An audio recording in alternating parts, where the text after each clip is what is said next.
étiez enfant. Du miel, du lait. Du sel, de la châtaigne. Du sel, de la châtaigne. De la noix de coco, de la crème fraîche. Alors, on va vous donner la réponse, vous l'avez. Est-ce que vous voulez qu'on vous donne... Je vous donne un indice? Du sel. Non. De la fleur d'oranger. De la fleur d'oranger, non. De la cannelle. Ah, on a la bonne réponse là-bas. Vous me dites. De l'amour, on l'avait là-bas aussi. Eh oui, c'est le plus important, de l'amour, sinon c'est des canistrés de tourisme. Alors, heureusement, c'est pour ça qu'on a pris Lilou. Lilou, c'est l'animatrice amour. Elle est pleine d'amour et elle va mettre tout l'amour dans ses canistrelles. Tout l'amour qu'elle porte aux gens, qu'elle me porte à moi aussi peut-être. Alors, on n'en dit pas plus, on n'en dit pas plus. Alors, premier ingrédient qu'on met dans les canistrelles, on vous l'a dit, on fait griller les amandes. Ensuite, on va mélanger dans le saladier un ingrédient sec avec un ingrédient gras. Vous me dites du beurre avec de la farine. On a déjà mis de la farine, donc il n'y a plus qu'à mettre le beurre. Et c'est parti, vous allez voir Lilou comme jamais vous ne l'avez vu. Vous pensiez que c'était une douceur, vous vous êtes trompé, vous allez voir, en tant que pâtissière, elle va se changer en un véritable bulldozer, mesdames et messieurs. Les mains, c'est plus facile. Avec les mains, bah oui, il faut faire avec les mains, Lilou. Ah, là, il faut y aller. Alors, donc on a mis la farine et le beurre. On va mélanger le tout pour avoir une sorte de mélange un peu pâteux. Et ensuite on viendra à l'ingrédient le plus intéressant, mais pour l'instant on va parler un peu des canistrelles. Est-ce que vous connaissez des goûts de canistrelles? À quel goût on peut trouver les canistrelles? On me dit à l'amande, au citron.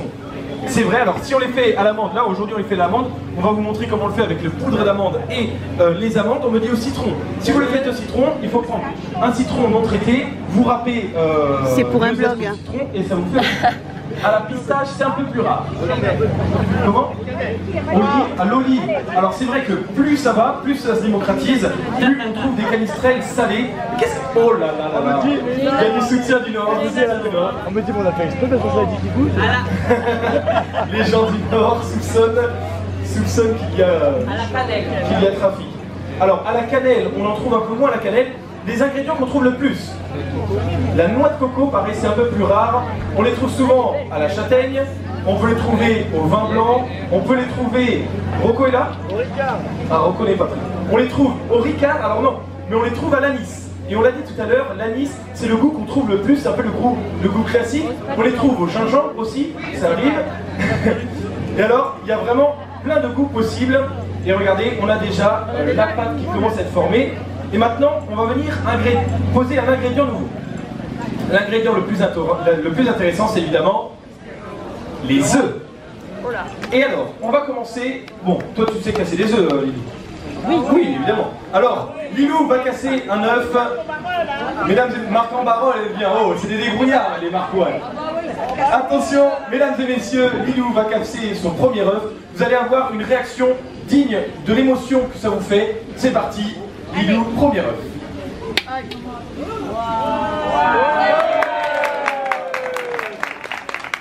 Trop facile. On me dit dans l'oreillette que les Marcois sont des débrouillards et que même ils peuvent être créatifs parfois. Alors on va essayer de faire quelque chose de créatif. Si vous le voulez bien, on va faire un vote. Ceux qui décident que le deuxième œuf, on le fasse à deux mains, lèvent la main. Maintenant. Bon. Ceux qui décident que Lilou va casser l'œuf à une seule main, lève la main. Ah, mesdames et messieurs, clairement, le vote a été choisi. Lilou va faire une démonstration à une seule main. Mesdames et messieurs, il va falloir l'encourager. Ah oui, un encouragement, deux encouragements, trois encouragements, tout le monde encourage.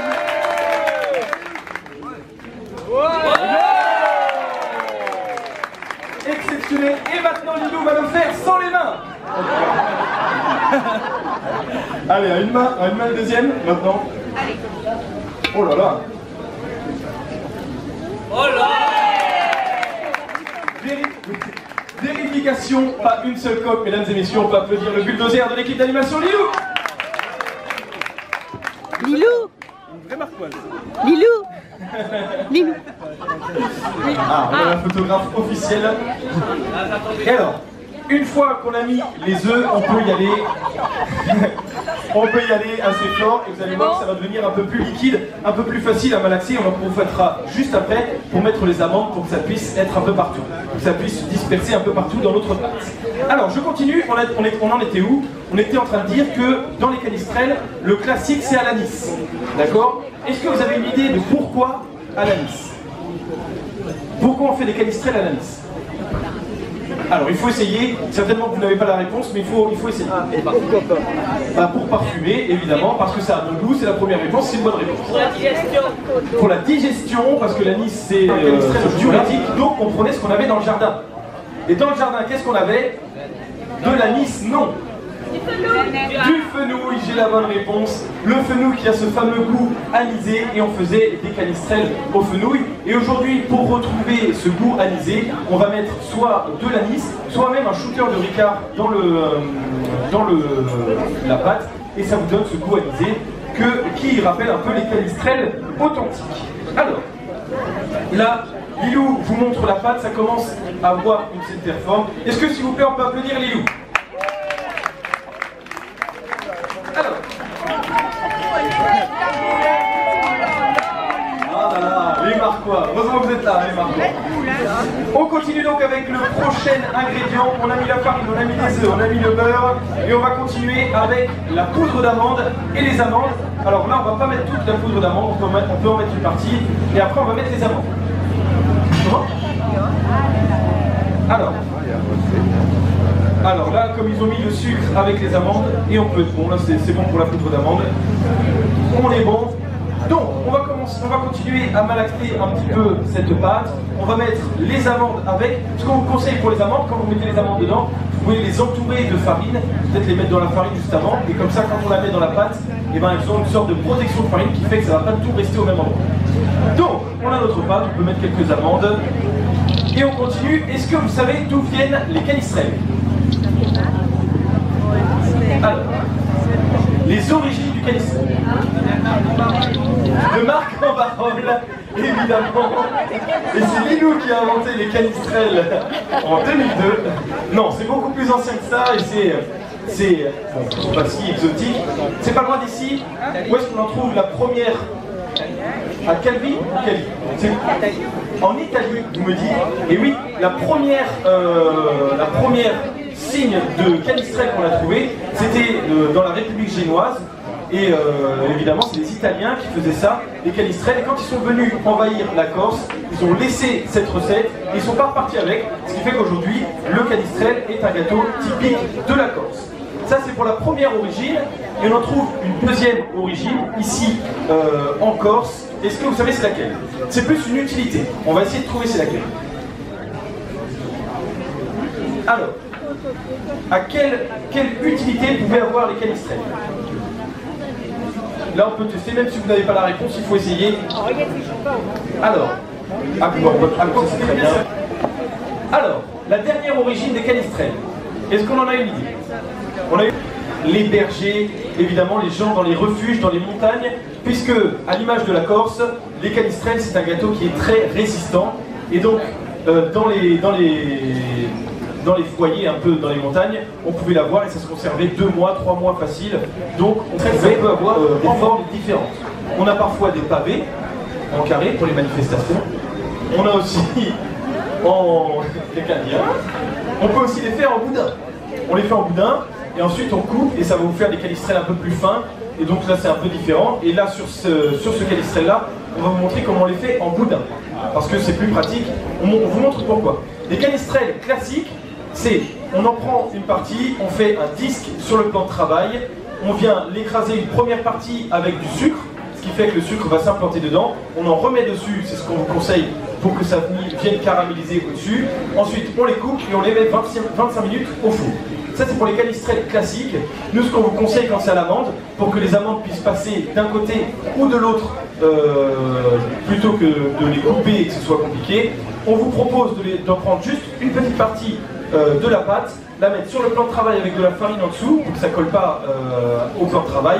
On va venir faire le boudin et avant de couper le boudin, parce que quand on le coupe trop tôt, il va venir se reposer sur le plan de travail, on les met au four 10 minutes.